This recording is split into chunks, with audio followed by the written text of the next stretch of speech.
And Nate, let me ask you a trivia. This kind of gives it away. But you know what the 3 biggest crowds at Pittsburgh Civic Arena were for wrestling? The 3 biggest crowds. Take a wild guess. Because it wasn't Bruno. That wasn't Bruno. Okay, God, I have no idea. And don't get me wrong. I have no idea. Bruno drew like crazy in Pittsburgh. I'm not putting him down, even though we're hardly the best of friends. But the number 1 crowd was Dusty Rhodes wins the finals of the Bunkhouse Stampede.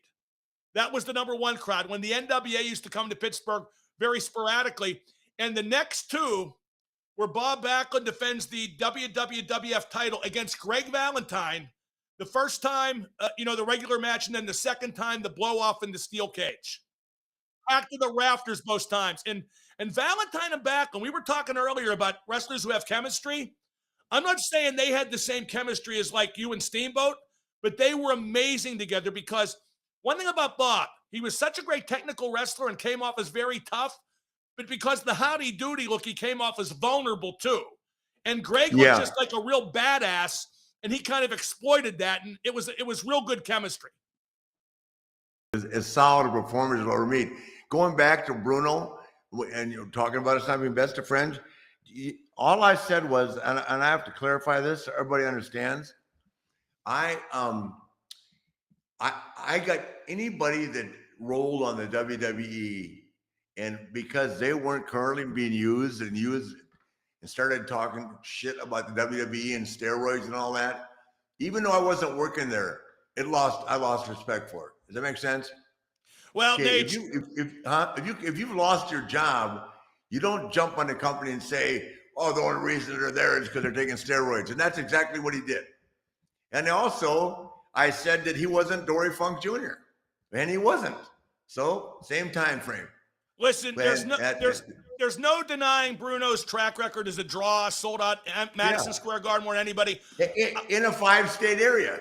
Right, exactly. And I'm not going to sugarcoat. I couldn't stand the guy for any number of reasons. Maybe someday. He and I, we worked it out, shook hands, but I just take offense. Anybody's cracking on the WWE, they're cracking on me. Why do you think I never went to that Cauliflower Alley? I guess I hear it's gotten better, but in the old days, all the guys would do was crap about the new wrestling, right? Well, I was part of the new wrestling. Even at 50, Vince brought me into the family. I'm probably not considered family anymore, but that's okay. I've got 3 of my own. But I don't like people cracking on the business. I just don't. When I walk away, I hope that if you look at this show, I'm just telling you how I feel. I'm not cracking on anybody.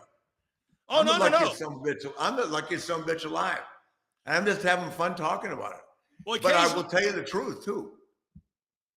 Well, occasionally, Rick, I will crack on people because, like I said, Irish Alzheimer's. No, cracking on people's fine, but I meant you don't roll on a company being accused of being successful because guys are on steroids. I'm sorry.